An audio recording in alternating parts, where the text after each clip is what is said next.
Cada vez mais intensas, as pesquisas em astronomia no Brasil têm possibilitado grandes descobertas nos cenários nacionais e internacionais. Gerenciar esses processos é missão do Laboratório Nacional de Astrofísica, o LNA, instituto de pesquisa vinculado ao Ministério da Ciência, Tecnologia e Inovação. Em quase 30 anos de existência, a comunidade científica brasileira é amparada pela sofisticação dos serviços prestados. Assim se torna possível o desenvolvimento das atividades de pesquisa no setor. Com uma excelente infraestrutura e um minucioso trabalho dos pesquisadores, o LNA representa um grande avanço na ciência astronômica do Brasil. E é ali ao lado, entre os municípios mineiros de Brasópolis e Piranguçu, a cerca de 40 quilômetros da sede, que se localiza o Observatório Pico dos Dias, gerenciado pelo laboratório. A uma altitude de 1.864 metros, encontra-se o maior telescópio em solo brasileiro, além de outros 2 equipamentos de observação. Com a crescente expansão, o Laboratório Nacional de Astrofísica passou a fazer parte dos consórcios internacionais dos telescópios Gemini, localizados nos Estados Unidos e Chile, e SOAR, também no Chile. O LNA. Além das atividades básicas desenvolvidas, o LNA investiu na construção de um laboratório especializado no manuseio de fibras óticas para uso em instrumentação astronômica e também em um laboratório para metrologia óptica. A partir desses avanços, o LNA pôde participar da construção de instrumentos para telescópios internacionais e se estabelecer como um centro de desenvolvimento instrumental ao nível dos de outros países. O laboratório também administra o Observatório no Telhado, localizado na sede do órgão, que é dedicado ao ensino informal e divulgação da astronomia. É dessa forma que o Laboratório Nacional de Astrofísica, com equipamentos modernos e equipe engajada, tem se esforçado para auxiliar os avanços de cientistas brasileiros e também projetar o Brasil no cenário astronômico internacional.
universo ao alcance de todos. A gente vai agora olhar para o céu por meio das lentes do Laboratório Nacional de Astrofísica, que fica em Brasópolis, no sul de Minas.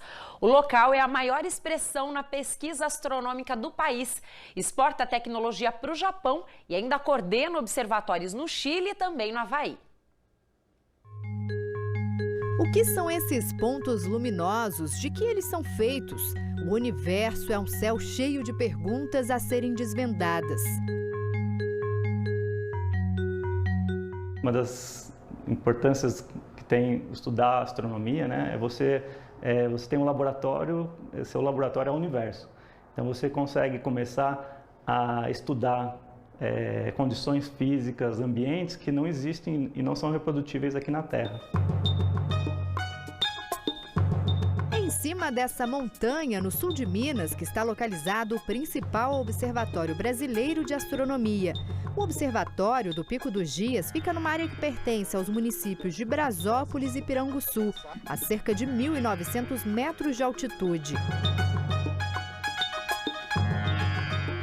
Pesquisando a qualidade do céu, a altitude do local, o formato da montanha também tem a ver, porque quando o vento bate na montanha, gera turbulência na imagem. Então, vários fatores pesaram para que essa montanha aqui fosse escolhida. Aqui no observatório está o maior telescópio brasileiro, com 1,60 m de espelho. O primeiro instalado na década de 80, um marco para a astronomia nacional. Em 79, o prédio já estava pronto, de 1,60 m. O telescópio chegou dos Estados Unidos. E em 1980, em abril, foi feita a primeira observação astronômica aqui no Brasil com um telescópio nacional. Tem ainda outros 3 telescópios menores e um russo, instalado esse ano para o monitoramento do lixo espacial. É o Laboratório Nacional de Astrofísica o responsável pela gestão dos telescópios e também dos consórcios internacionais no Havaí e no Chile, onde pesquisadores brasileiros também observam o espaço. O trabalho de observação aqui acontece só durante a noite. Os telescópios instalados no Pico dos Dias são usados por toda a astronomia brasileira. São os principais observadores do universo em solo nacional. Com as informações captadas aqui, é possível saber, por exemplo, a posição dos astros, medir o brilho das estrelas e até determinar a composição química das galáxias. Pesquisas reconhecidas no mundo todo, analisadas por lentes e mentes brasileiras. Foi o astrônomo Augusto Daminelli que desvendou o mistério que cercava a estrela Eta Carina. Usando o telescópio do Pico dos Dias, ele provou que, na verdade, eram 2 estrelas. A gente descobriu que a estrela secundária menor, ela entra dentro da estrela primária, não bate lá no caroço central. Mas ela entra na atmosfera da estrela principal, se esconde lá por 3 meses e depois aparece do outro lado. O multiplicador da ciência, um terreno de descobertas também para centenas de estudantes que visitam o observatório. De perto, tudo parece ainda maior. A garotada pode acompanhar como as coisas funcionam na prática. Eu achava que era só virar o coisa e eu colocar o olho assim, mas não, tem toda uma computação, uma coisa muito diferente do que eu estava pensando. Pesquisando o espaço e preservando a terra. Biólogos de Itajubá estão estudando os 350 hectares de Mata Atlântica que envolvem o observatório. Eles querem identificar fauna e flora. E aqui acabou virando como se fosse uma ilha para eles. Então eles vêm atrás do quê? Abrigo e alimento. E aqui, como é uma área preservada, é uma área do governo e você não pode caçar, não pode pescar, não pode agredir a área, eles acabam se sentindo seguros aqui. O que muita gente não sabe é que, além de observar o espaço, o LNA desenvolve também alta tecnologia. Aqui no laboratório de Itajubá, engenheiros e técnicos trabalham no desenvolvimento de equipamentos que tornam possível avançar nas pesquisas astronômicas. É um trabalho manual de artesanato com a fibra ótica. Esse fio tão fino quanto um fio de cabelo transmite raios de luz, que nas mãos dos pesquisadores viram dados importantes. Transmite dados para análise dos astrônomos que permitem reconhecer que tipo de material que é aquele objeto que está no espaço, a distância que ele está, qual que é a situação dele, se ele está em evolução, se ele está diminuindo. A tecnologia desenvolvida aqui está abrindo portas importantes em projetos no mundo inteiro. A mais recente conquista é um consórcio com os japoneses. Ao Brasil coube a questão da fibra ótica, pelo conhecimento que o pessoal tem, pelo desenvolvimento de projetos anteriores, pelos bons resultados que foram obtidos. O laboratório está construindo o seu terceiro espectrógrafo, instrumento que é acoplado no telescópio para fazer a leitura ótica das luzes registradas nos corpos celestes. O grande objetivo desse instrumento é transformar o telescópio do Pico dos Dias mais competitivo em relação aos telescópios similares, de mesmo porte no mundo, e vai atrair um maior número de astrônomos para o Observatório do Pico dos Dias. As lentes do alto da Serra da Mantiqueira são como uma bola de cristal. Passado e futuro no céu de luzes desenhadas. Da onde viemos e para onde vamos, da onde surgimos, da onde tudo surgiu. Então, são essas questões que, através de observações, você consegue encontrar algumas respostas para essas grandes lacunas, essas inúmeras lacunas que tem no nosso conhecimento.